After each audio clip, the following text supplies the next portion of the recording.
வணக்கம். ஆகாஷ்வாணி புதுச்சேரி மாநில செய்திகள் வாசிப்பவர் சரவணகுமார். குடியரசுத் தலைவர் திருமதி திரௌபதி முர்மு நாளை புதுடெல்லி குடியரசுத் தலைவர் மாளிகையின் கலாச்சார மையத்தில் இலக்கிய மாநாட்டை தொடங்கி வைக்கிறார். இந்த 2 நாள் மாநாட்டின் கவிஞர்கள் சந்திப்பு, பெண்ணிய இலக்கியம், இலக்கியத்தில் மாற்றங்களும் மாற்றத்திற்கான இலக்கியமும் போன்ற தலைப்புகளில் பல்வேறு அமர்வுகள் இடம்பெற உள்ளன. குஜராத், ராஜஸ்தான், பஞ்சாப், ஜம்மு காஷ்மீர் மாநிலங்களின் எல்லைப்புற மாவட்டங்களில் நாளை குடிமை பாதுகாப்பு ஒத்திகை நடத்தப்பட உள்ளது.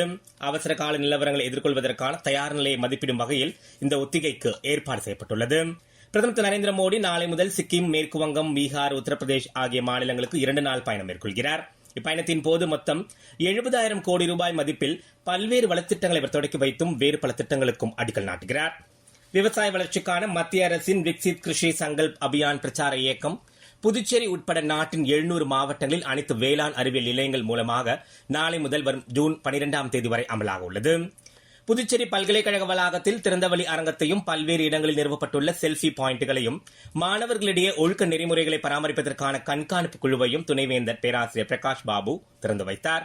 வரும் ஜூன் 21ஆம் தேதி நடைபெறவுள்ள சர்வதேச யோகா தினம் குறித்து ஏனாமில் மக்களிடையே விழிப்புணர்வை ஏற்படுத்துவது தொடர்பாக மண்டல நிர்வாக அதிகாரி திரு ஆர் முனிசாமி இன்று அதிகாரிகளுடன் ஆய்வுக் கூட்டம் நடத்தினார்.